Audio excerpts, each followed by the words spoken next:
The note was stuck directly to the pristine leather of my usual seat. Freeloaders not allowed in this car. I peeled the sticky square of paper off, the adhesive resisting for a fraction of a second before releasing. I stared at the sharp, aggressive handwriting, then slowly looked up at the rearview mirror. My driver, Alfred, refused to make eye contact. His gaze was glued to the morning traffic, his knuckles white against the steering wheel of my custom black Maybach. In the passenger seat, his girlfriend, Kara, didn't bother hiding her expression. She turned around, her face heavily caked in matte foundation, her lips curled into a sneer of pure, unadulterated contempt. "Can't you read?" Kara asked, her voice cutting through the quiet hum of the engine. "Every single day you mooch a ride off my boyfriend. Have you no shame? If you can't afford a cab, stay home. God, I can't stand leeches like you." I sat perfectly still in the back row. For a moment, the sheer absurdity of the words suspended time. "What is this, Alfred?" I asked, keeping my voice entirely level. Alfred's shoulders hitched. He didn't answer. Instead, he abruptly pulled over to the curb, threw the car into park and hopped out. Before Kara could say another word, he hurried to the rear door, opened it just a crack and leaned in. His face was entirely drained of color. "Miss Pruitt, please," he whispered, his breath ragged. "My girlfriend. She doesn't know I'm a chauffeur. She thinks I own the car. She's the jealous type, and the note, it's just her way of showing she cares about me." He swallowed hard, casting a panicked glance back at the passenger window. "Also, she's not comfortable sharing a car with you. Let me drop her off at her office first, and then I swear I'll come right back for you. Just wait on the curb for 20 minutes. Please." I looked at Alfred. I looked past him to Kara, who was currently tapping her acrylic nails against the dashboard of a vehicle that cost more than she would make in a decade. Before I could even formulate a response, Alfred slammed my door shut, ran back to the driver's side and shifted into drive. The Maybach roared to life, pulling away from the curb and leaving me standing alone in the morning chill. I watched the sleek dark taillights fade into the city grid. Never in my life had I imagined that as the CEO of Grandview Group, a publicly traded empire passing hundreds of millions of dollars through my hands daily, someone would look me in the eye and call me a freeloader. And the car they just stole? It was registered under my name. Calmly, I pulled out my phone. I didn't call my assistant. I didn't call our corporate security line. I dialed 911. "Hello," I said when the dispatcher answered. "A man and a woman just took my vehicle without permission at the corner of 4th and Elm. I'd like to report a grand theft auto." 20 minutes later, the flashing lights of a squad car illuminated the gray concrete. 2 officers had barely stepped onto the pavement when the unmistakable silhouette of my Maybach came tearing around the corner. Alfred slammed on the brakes, the tires screeching as the luxury sedan lurched to a violent stop just inches from the police cruiser. Alfred jumped out, his uniform slightly disheveled, his face completely chalk white. "Miss Pruitt," he gasped, rushing toward me. "What happened? Why are the police here?" I stood with my hands slipped into the pockets of my tailored trench coat, saying absolutely nothing. One of the officers stepped into Alfred's path, his hand resting casually near his holster. "Are you the individual Miss Pruitt says took her vehicle without authorization?" The remaining color drained from Alfred's face. He raised his hands, palms out, a desperate, sweating smile forcing its way onto his lips. No, officers. This is all a massive misunderstanding," he stammered, gesturing frantically toward the Maybach. "I'm Miss Pruitt's driver. I drive her every single day. I just dropped someone off on the way. Took a few extra minutes, that's all. Nobody stole anything. See, I brought the car right back." First thing. The officers looked at Alfred's trembling frame, then turned their eyes to me. "Miss Pruitt," the lead officer asked, his voice steady, "do you want to press charges?" Alfred lunged forward, dropping his voice to a frantic, broken whisper. "Miss Pruitt, please. For my father's sake. Owen drove for you all those years. Just let this one go. You know his lungs aren't good. I finally found a girlfriend, and keeping her happy is the one thing he wanted for me. I had no choice." The mention of Owen Lawrence hit me like a physical blow. Owen had been my chauffeur for 6 long years. Honest, dependable, and fiercely loyal. 3 months ago, when his chronic lung condition forced him to resign, He had stood in my office, rough hands twisting together, asking with immense embarrassment if I could give his unemployed son, Alfred, a chance. Out of respect for Owen, I had hired Alfred on the spot. I let out a long, heavy sigh. The ghost of Owen's loyalty was the only thing standing between his son and a prison cell. Forget it, I told the officer, my voice tight. I'm dropping the charges. It's an internal employee matter. The officers exchanged a look, nodded, and climbed back into their squad car. Alfred collapsed against the hood of the Maybach, breathing like a man who had just escaped the gallows.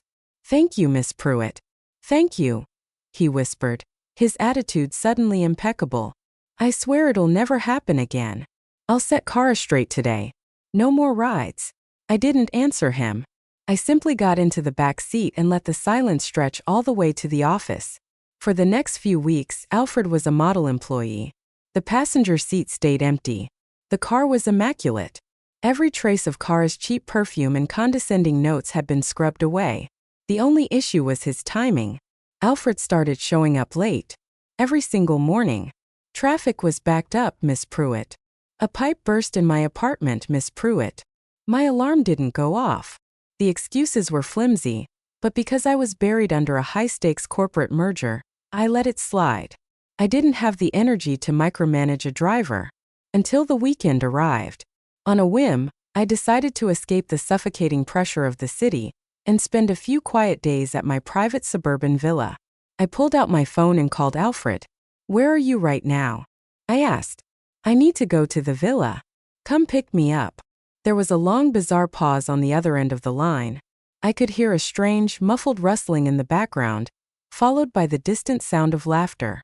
Miss Pruitt, Alfred finally answered, his voice uncharacteristically stiff and measured. I woke up this morning and found the car had a flat tire. I'm actually at the auto shop right now getting it fixed. The mechanic says it won't be ready until tomorrow morning. I frowned, looking out the window at the clear day. A flat? Yes, ma'am. A deep puncture. I can call a premium rideshare for you if you'd like.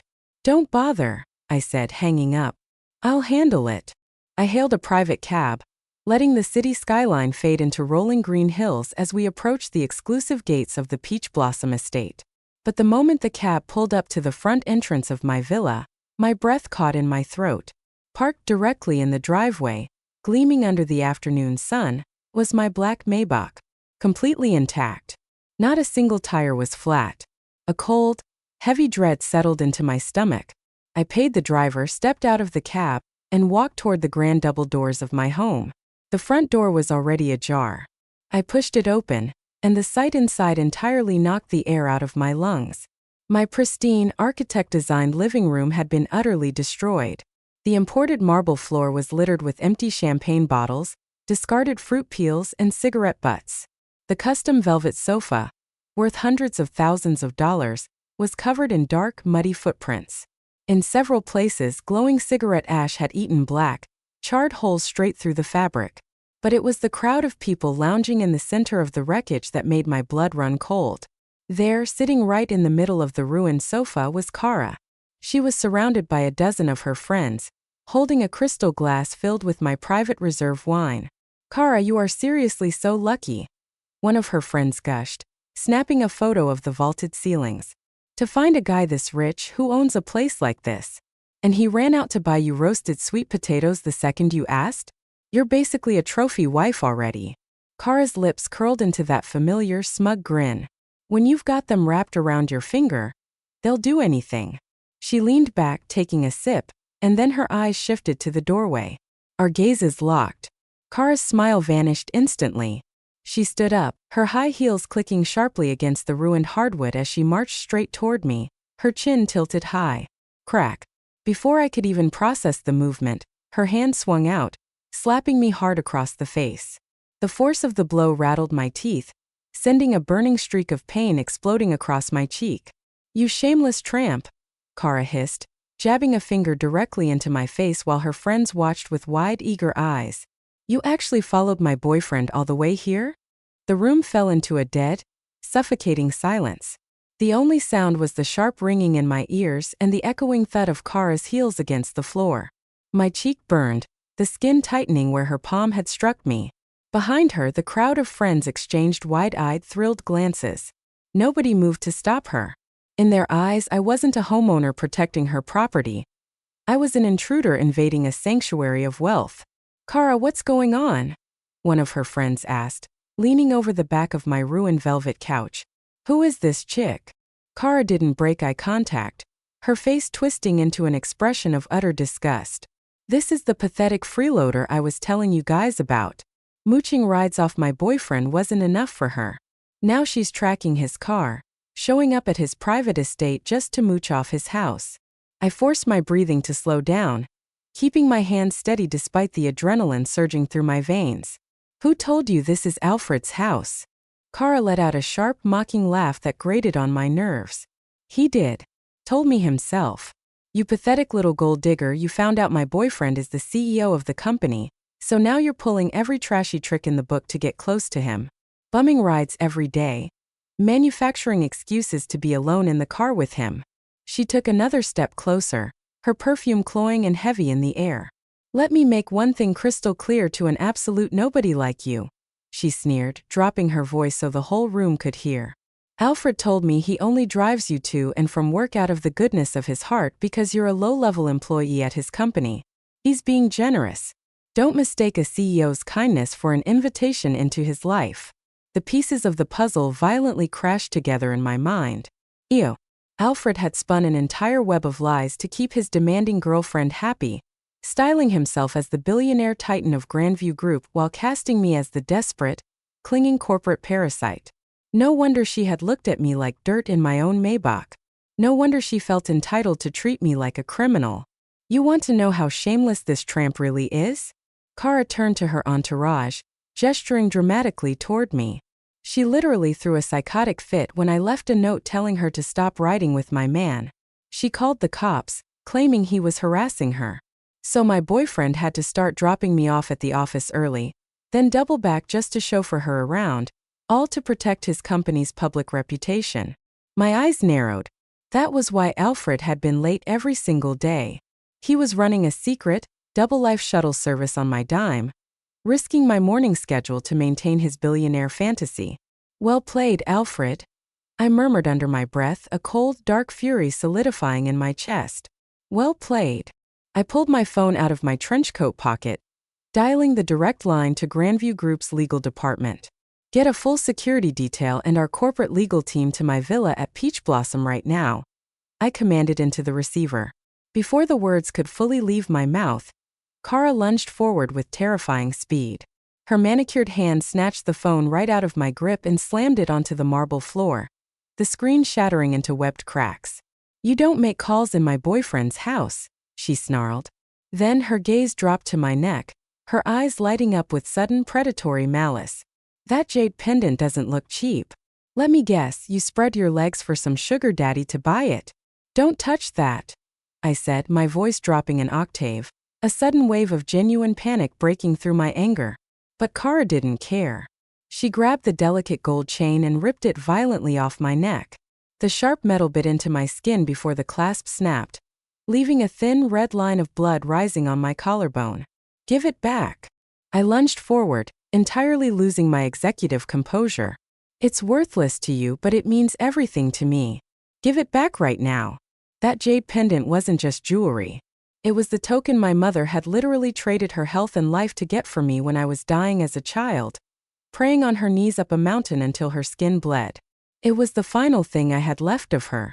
Seeing my absolute desperation, Kara's smile sharpened into something truly demonic. She dangled the green stone just out of my reach, taunting me. "Oh, does the little leech want her trash back?" Kara laughed, and with a sudden casual flick of her wrist, she hurled the heirloom straight at the marble floor. Crack! The sharp, devastating sound split the room. The jade pendant shattered instantly on impact, bright green fragments exploding across the dark marble floor. My mother's legacy, broken into dust. Something inside my mind broke along with it. A pure blinding rage took over. I stepped into her space, swung my hand, and slapped Kara across the face with every ounce of physical strength I possessed. Smack! Kara stumbled back, shrieking as she clutched her turning red cheek, her eyes widening in absolute shock. Beat the slut within an inch of her life. Kara screamed, her voice pitching into a hysterical, bloodthirsty howl.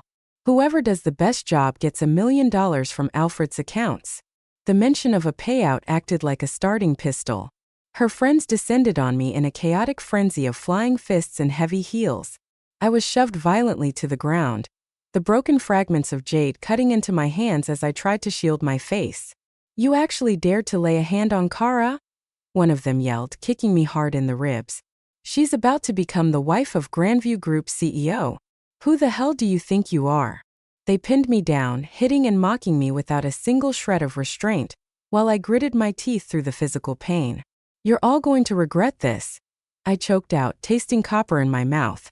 The room erupted into mocking laughter, treating my warning like the funniest joke they had ever heard. Kara walked over, grabbing a fistful of my hair and yanking my head back violently so I was forced to look up into her face. "Regret?" Kara whispered, her eyes dancing with vicious triumph. "I've never regretted a single thing in my entire life. Go ahead, you worthless piece of corporate trash. Show me what you can possibly do to make me regret."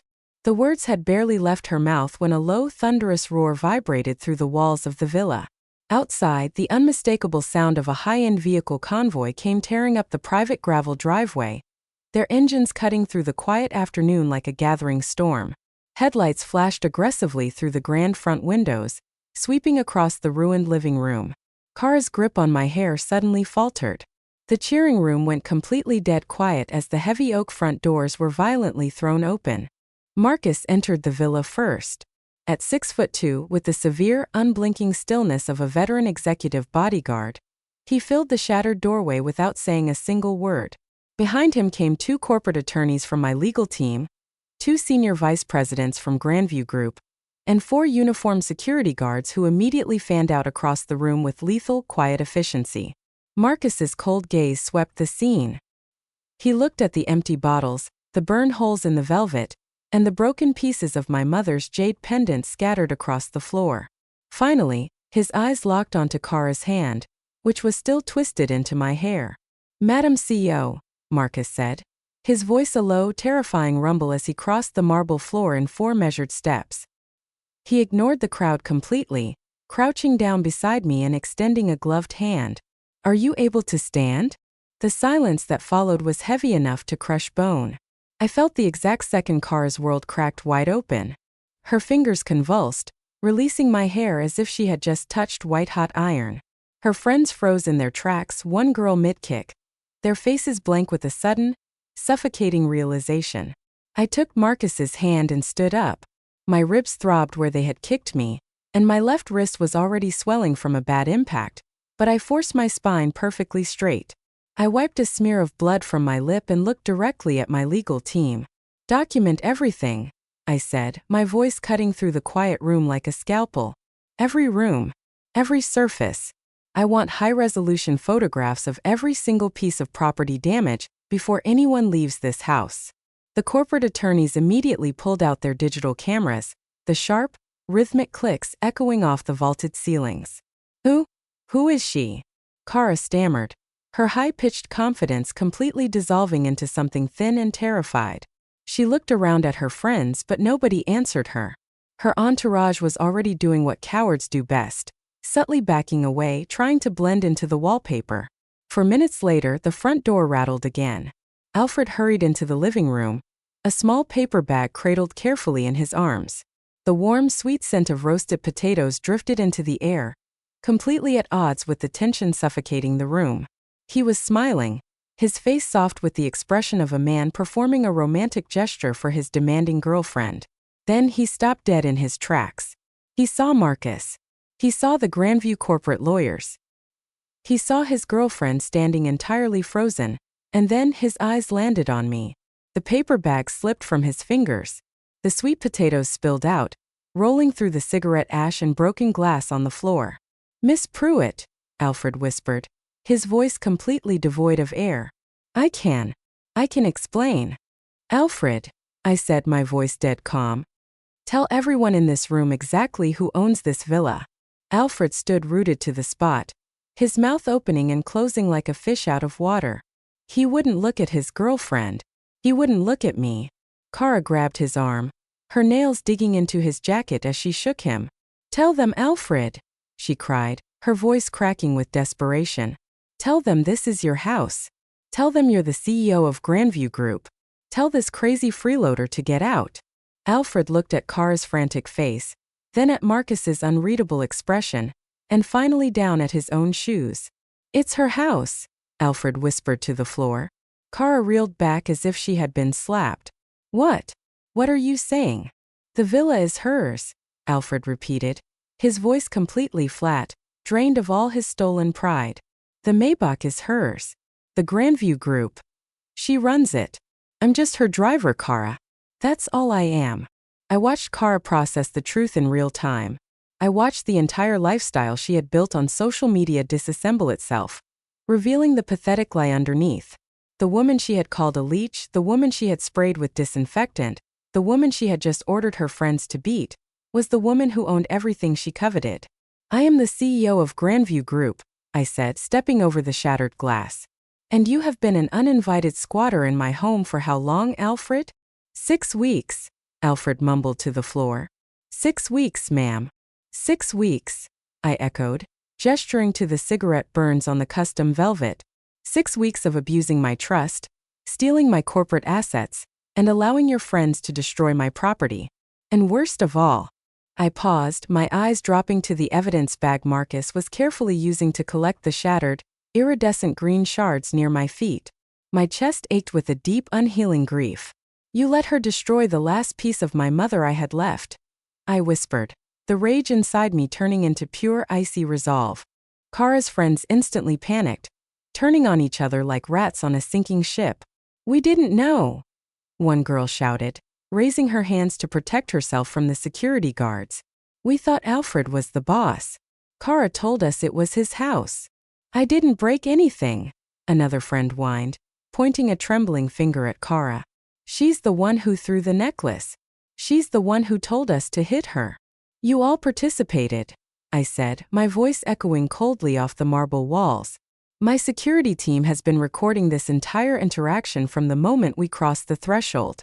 And to the young lady in the back who was live streaming my assault, thank you for preserving the evidence." The girl's phone slipped out of her hand, clattering loudly against the floor. The distant wail of police sirens began to echo through the rolling hills of the Peach Blossom estate, growing louder and closer with every passing second. Kara looked at the shattered glass, then at the flashing blue and red lights reflecting through the grand windows, her face twisting into absolute terror. She took a step toward me, her hands trembling as she tried to force a tearful apology, but Marcus instantly stepped into her path, his massive frame blocking her entirely. "Alfred," I said quietly, turning my back on them as the police cruiser pulled into the driveway.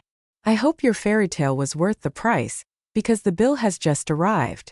The flashing blue and red emergency lights sliced through the high arched windows of the villa, throwing jagged rhythmic shadows across the ruined marble floor.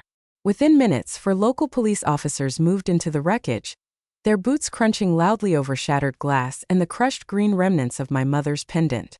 Kara tried to move toward them first, her heels clicking unsteadily as she instantly dialed up a performance of breathless, shaking distress.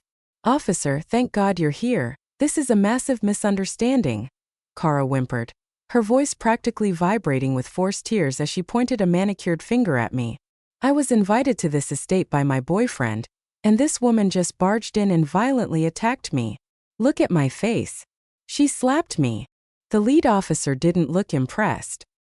He took in the empty champagne bottles, the charred holes eaten into the velvet sofa, and the 4 massive Grandview security guards standing in a flawless perimeter around me. "Ma'am, please step back," the officer said, his voice clipped and entirely professional. "We'll take statements from everyone individually." "But she assaulted me," Kara shrieked, her mask slipping for a fraction of a second, her voice going thin and dangerously shrill at the edges.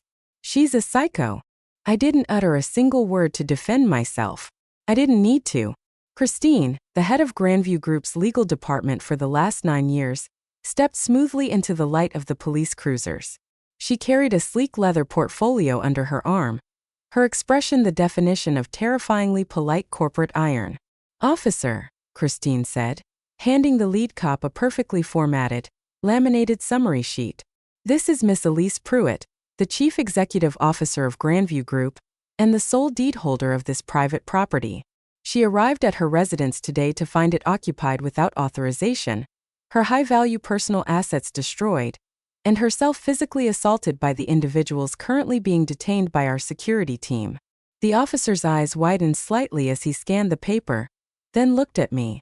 "We have full, cloud-synced villa security footage with audio, dashcam footage from the company Maybach showing unauthorized use over a 6-week period, and explicit social media live streams uploaded by Ms. Fox and her associates during the actual assault," Christine added, her smile razor-sharp. "We are prepared to press full criminal charges immediately." The officer looked back at Kara, his posture shifting into something entirely cold. "We're going to need everyone's identification right now," he announced to the silent room. A collective groan went through Kara's entourage. Her friends began desperately fumbling through their pockets, pulling out licenses while casting vicious, hateful glares at Kara. They had realized with absolute certainty that they had just traded their futures for a lie. I couldn't stand the smell of the room anymore. The cloying mixture of spilled wine, cheap perfume, and burning tobacco. I turned on my heel and walked out the front doors into the crisp, cool evening air, letting the low growl of the idling police cars wash over me. "Miss Pruitt!" The desperate, trembling whisper came from the shadow of the Maybach. Alfred was standing near the front bumper, his face illuminated by the harsh glare of the cruiser lights. His eyes were bloodshot, his hands shaking so violently he could barely hold himself up. "Miss Pruitt, please," he begged, stepping into my path, his voice cracking. "My father, Owen. Please think about his health. If you fire me, if you take this to court, it's going to go public. If my dad finds out what I did, the stress will literally kill him. For his sake, please let it go." I stopped exactly 2 inches from him, looking at the man who had used my life, my wealth, and my car to buy himself a fraudulent identity. "No," I said. Alfred blinked, a tear spilling down his cheek. "What? Your father spent 6 years building a flawless reputation for honesty and integrity in my company. Alfred," I said, my voice dead, frozen glass. "He used that reputation to protect you the first time you threw my car keys to your girlfriend. I forgave you because of Owen, not because of you. Because of him." I leaned in closer, ensuring every word cut straight to the bone. "Owen's loyalty bought you one reprieve, Alfred. Cannot buy you 2. You stood in that parking lot weeks ago and swore it would never happen again, and then you went right back to lying to Kara. You brought her into my home. You let her ruin my things. You let her destroy." My voice caught in my throat as the crushing weight of the grief finally broke through my ribs. I pictured the iridescent green shards resting in the evidence bag inside Marcus's hands. "You let her break the last thing I had of my dead mother," I whispered, the pain making my chest throb violently. "And you were standing outside with a bag of sweet potatoes." Alfred had nothing left to say. His jaw slacked, his knees visibly giving out as he realized the shield of his father's good name had officially shattered. "The consequences are yours to carry, Alfred," I said, walking past him toward Marcus's car. "Not your father's." The ER at Lviv Central Hospital was quiet by the time the doctors finished wrapping my left wrist in a heavy, rigid splint. My ribs were bruised deep purple from the kicks, and a dull, throbbing ache radiated across my jaw where Kara's hand had connected. I sat alone on the edge of the sterile white bed, holding a clear plastic evidence bag in my right hand. Inside, the jagged fragments of the jade pendant caught the harsh fluorescent light. 33 years of keeping it safe. 33 years of hearing my mother's dying voice telling me to hold on to it, reminding me of the summer she dragged her knees up a mountain of stone just to pray for my survival. Destroyed in 3 seconds of vanity and rage. I didn't cry. The tears wouldn't fix the stone. Instead, I pulled out my phone with my good hand and dialed my private jeweler, a master artisan who had worked with rare stones for 4 decades. "I have fragments," I told him when he answered, my voice steady but hollow. "A rare jade pendant. It cannot be restored to what it was. Tell me what you can do." We spoke for 20 minutes while the hospital lights shifted from gold to a deep, indifferent midnight gray. By the time I hung up, a new plan had formed. The shards would be suspended in clarity, sealed inside a custom glass medallion. A different form but the exact same weight. She would still be with me. The next morning, the heavy wooden door to my private hospital room pushed open slowly. Owen Lawrence stood in the entryway. He looked devastatingly thin, the chronic lung condition having taken a brutal toll on his frame since I had last seen him. He leaned heavily on a polished wooden cane, his rough, calloused hands trembling against the grip. But it was his face that made my heart ache. There was no pride left in him, only pure, unadulterated shame. He didn't look at the chair. He set his cane against the doorframe and slowly, painfully, began to drop to his knees on the linoleum floor. "Owen, stop," I said quickly, reaching out with my uninjured hand.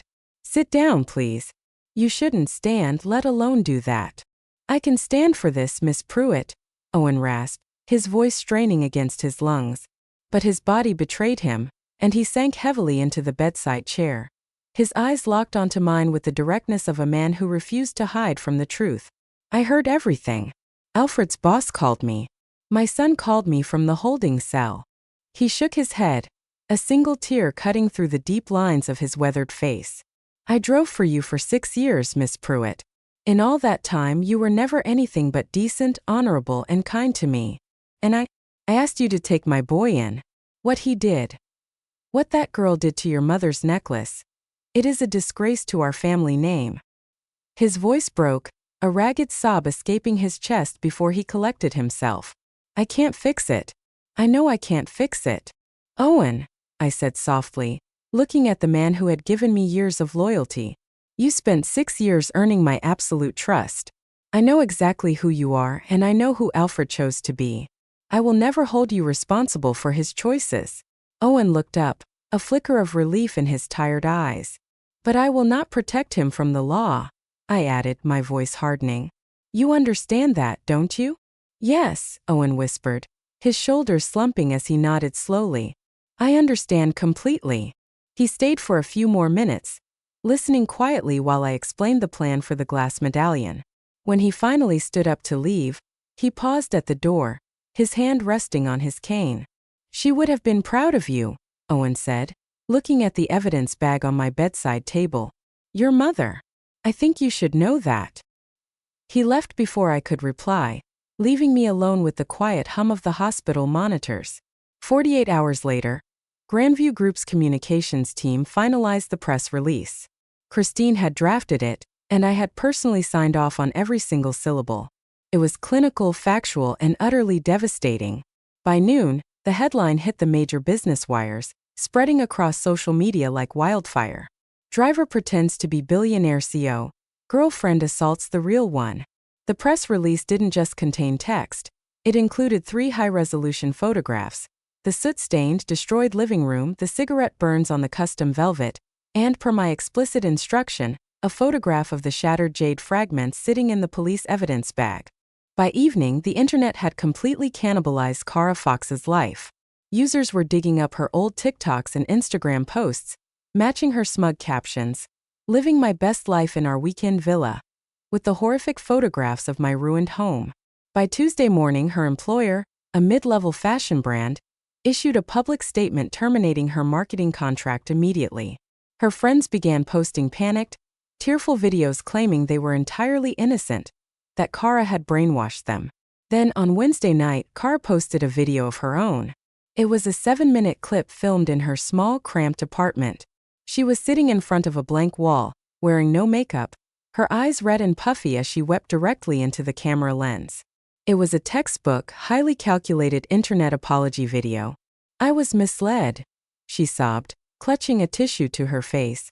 "Alfred told me everything was his. I had no reason to doubt him.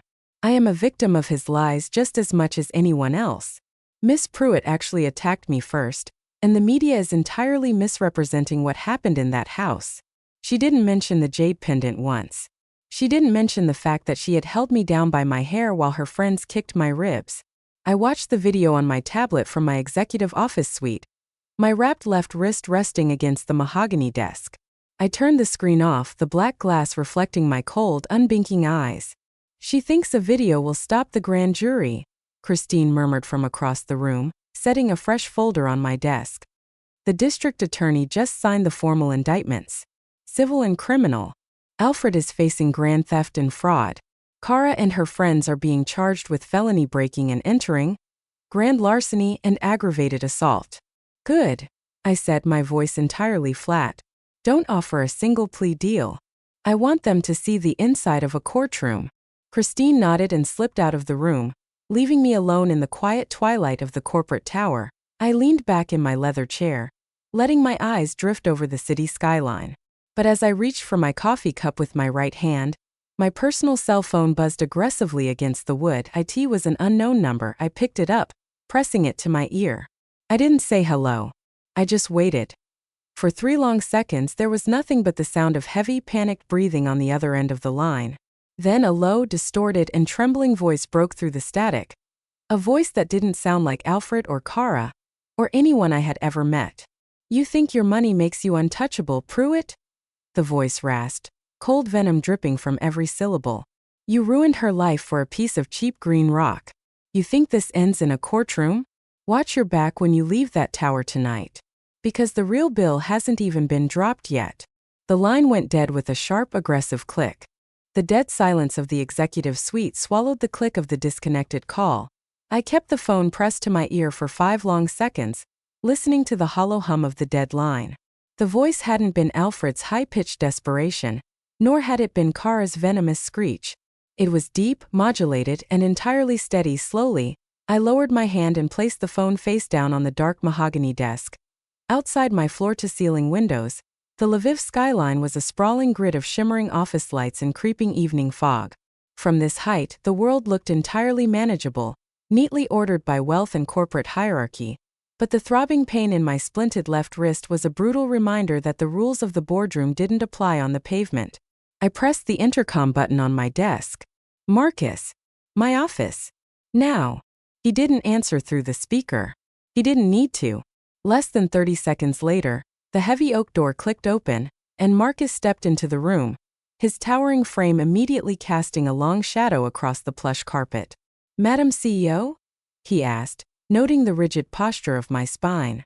"Trace the burn line that just came through on my personal cell," I said, my voice cutting through the room like dry winter wind. "Someone just called from a burner." Modulated voice. "They threatened me regarding the Kara Fox indictments." Marcus's dark eyes narrowed, a dangerous professional stillness settling over his features.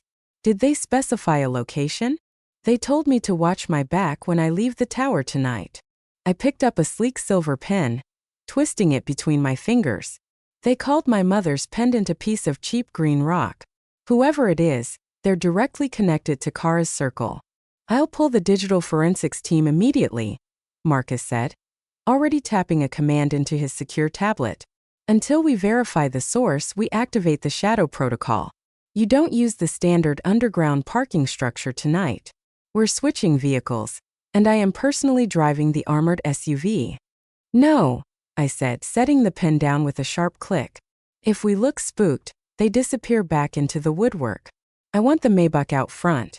Let them think I'm running on my usual schedule." Marcus paused, his jaw tightening in clear disapproval. "Miss Pruitt, with all due respect, your ribs are severely bruised and your wrist is compromised. If an escalation happens, you'll be the one behind the wheel," I interrupted, looking him dead in the eye. "Alfred is gone, Marcus. You're the only one I trust with the keys now. Let's see who's waiting in the dark." The air in the glass atrium was freezing by the time we exited the secure elevator banks at 8:45 p.m. The heavy glass door slid open, admitting a rush of biting night wind that made the collar of my trench coat snap against my neck. Parked directly under the glowing canopy of the Grandview Tower was the black Maybach, its polished finish reflecting the cold street lamps like liquid obsidian. Marcus walked half a step ahead of me, his eyes scanning the perimeter with the rapid, twitching precision of a predatory bird. His hand rested subtly beneath the breast of his tailored suit jacket. He opened the heavy rear door for me. I climbed inside, the familiar scent of premium leather providing a fleeting sense of security, before the memory of Kara's note flashed behind my eyelids.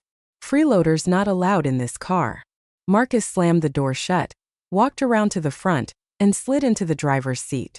The engine purred to life, a low rhythmic growl that vibrated through the floorboards. "We have 2 tail vehicles from our private security fleet keeping a 3-car distance behind us," Marcus murmured, shifting the Maybach into drive. "If anyone pulls a tail, we'll trap them within 4 blocks. "Just drive, Marcus," I murmured, leaning my head back against the plush headrest, my bruised ribs aching with every slight bounce of the suspension. The luxury sedan glided out of the corporate driveway and merged into the dark, rain-slicked currents of the city traffic. Lviv at night was a blur of neon signs, crowded tramways and flashing brake lights. For the first 10 minutes, the drive was entirely uneventful. Then, we hit the underpass near the old industrial corridor. The streetlights faded, replaced by the yellow, flickering glow of the concrete tunnel. The traffic grew sparse, the ambient sound of the city muffled by the heavy concrete structures above us. "Marcus," I said, my eyes tracking the rearview mirror. "I see him," Marcus replied, his voice dropping into that chillingly calm register. A heavy, dark delivery van with completely blacked-out windows had just accelerated from the merge lane, ignoring the legal distance and pulling directly onto our bumper. It didn't have a front license plate. Before Marcus could execute an evasive maneuver, the van's high beam suddenly flashed out, blindingly bright, flooding the cabin of the Maybach with a harsh white glare. The van accelerated, the roar of its modified engine echoing violently off the tunnel walls. Thud! The heavy iron bumper of the van slammed into our rear chassis. The impact rattled my teeth, sending a sharp, agonizing spike of pain shooting directly through my bruised ribs. I gasped, gripping the door handle with my uninjured hand as the Maybach lurched forward. "Hold on," Marcus growled. He swung the steering wheel hard to the left, trying to clear the tunnel exit and make it into the open lane of the boulevard ahead. But the van was lighter and faster than a standard commercial vehicle. It swerved with us, its tires screeching against the asphalt as it rammed our rear quarter panel a second time, forcing the Maybach sideways toward the concrete pillars. Marcus punched the accelerator, the Maybach's twin-turbo engine screaming as it fought for traction on the damp pavement. We burst out of the tunnel into the open air of a dark, isolated warehouse district, the tail vehicles from our security team still trapped behind a red light at the tunnel entrance.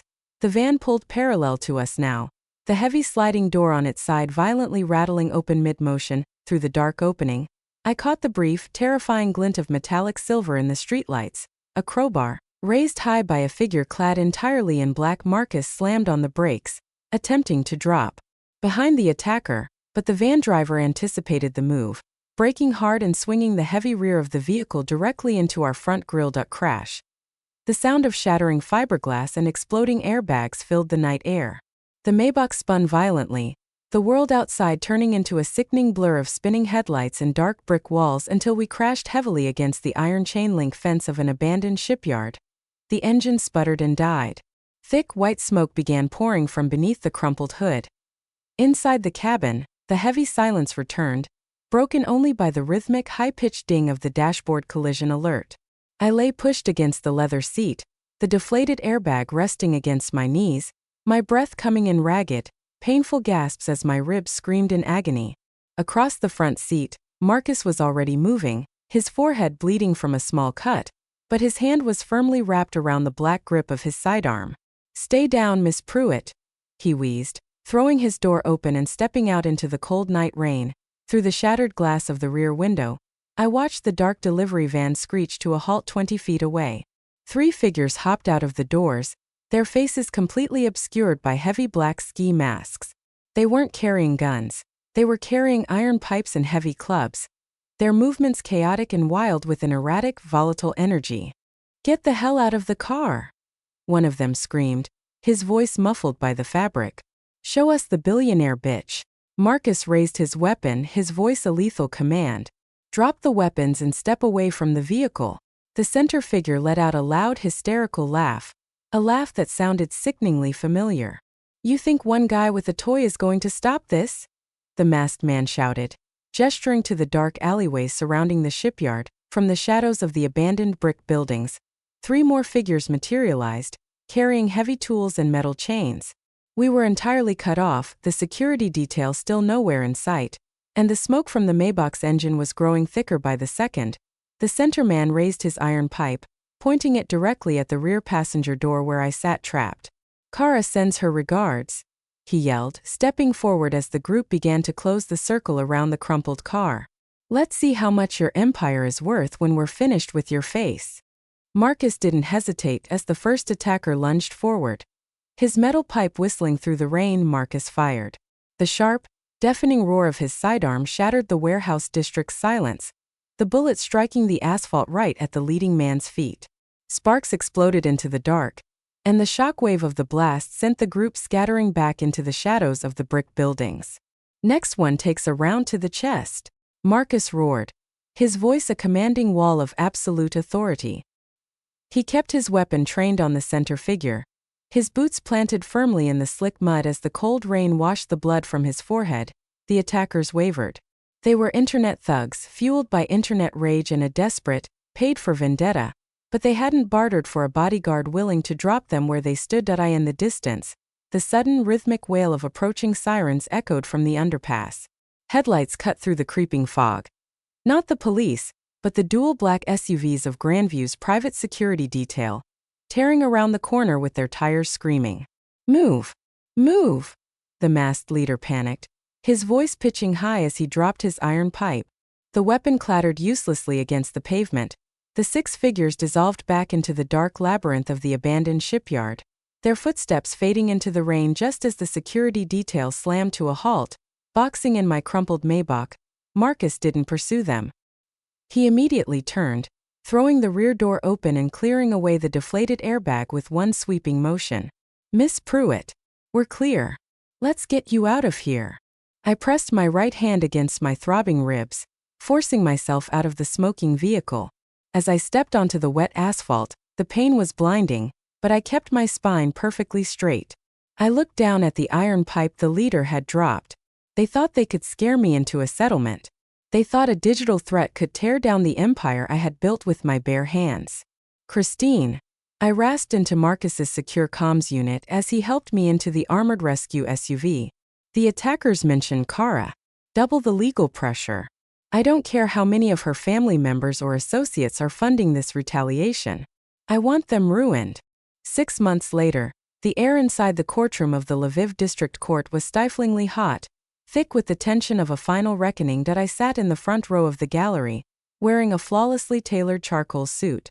My left wrist had healed completely, the rigid splint replaced by a subtle, shimmering accessory resting against my skin, a custom glass medallion. Inside the pristine crystal casing, the jagged iridescent green fragments of my mother's shattered jade pendant were suspended in perfect clarity. They caught the heavy fluorescent lights of the courtroom, a beautiful unyielding monument to what had been lost, and what had been defended. At the defense table, Kara Fox looked unrecognizable. The heavy matte foundation and smug, self-satisfied grins were entirely gone. She sat slumped in a plain gray jumpsuit, her hair limp, her eyes hollowed out by months in a county holding facility. Beside her, Alfred Lawrence sat with his head bowed so low his forehead nearly touched the wood of the table, his shoulders shaking with silent, desperate tears. The judge didn't waste time on leniency. "Alfred Lawrence," the judge announced, his voice echoing off the wood-paneled walls. "For the charges of grand theft, corporate fraud and misrepresentation, you are hereby sentenced to 4 years in a maximum security labor colony." Alfred let out a broken, pathetic sob, collapsing forward into his attorney's arms. "Kara Fox," the judge continued, his gaze shifting to the trembling girl. "For felony breaking and entering, grand larceny, and the conspiracy to commit aggravated assault against Ms. Elise Pruitt, you are sentenced to 7 years without the possibility of an early parole." Kara reeled back as if she had been physically struck, a high-pitched, desperate wail escaping her lips as the bailiff stepped forward, their heavy handcuffs clicking into place over her wrists. She turned her head wildly, her eyes landing on me in the gallery. "Miss Pruitt, please!" she screamed, her voice echoing hysterically through the courtroom as she was dragged toward the secure side door. "It was a mistake. Alfred lied to me. Please have mercy." I didn't blink. I didn't turn away. I simply adjusted the glass medallion against my collarbone, watching her dark, panicked face disappear behind the heavy iron door. The evening sun was setting over the city when I walked out onto the grand stone steps of the courthouse. The air was crisp, carrying the clean scent of rain. A sleek, new armored sedan pulled up to the curb, the door instantly swinging open. Marcus stood beside it, his posture as impeccable and silent as the day I met him. But he wasn't the one standing closest to the open door. Owen Lawrence was waiting on the lower step, leaning heavily against his polished wooden cane. He looked fragile, his breathing shallow, but the heavy shadow of pure shame that had hollowed out his face months ago had finally lifted. He looked at the glass medallion resting against my suit jacket, and a soft, tired smile touched his lips. "It's over, Miss Pruitt," Owen said softly, his voice steady. "The family name is clean again. The choices were theirs, and the price has been paid." "Thank you, Owen," I said, stepping forward and gently resting my hand against his shoulder. "For everything." He nodded once, a silent agreement between two people who understood the true weight of loyalty, before turning to walk down the street, his cane clicking rhythmically against the stone pavement. I climbed into the back seat of the car, the door shutting out the noise of the city with a heavy, secure thud. As the vehicle glided smoothly into the evening traffic, I looked out the window at the towering skyline of Grandview Group. That I touched the glass medallion one last time, feeling the cool, solid weight of the fragments beneath the surface. The illusion had been completely broken, the freeloaders had been cast out, and the empire was entirely mine. Leave a comment below. Did Kara and Alfred get exactly what they deserved? Or should the corporate retribution have been even harsher? If you lived through this addictive journey of pride, betrayal, and absolute revenge, don't forget to like, subscribe, and share for more gripping stories from Channel Best Novel.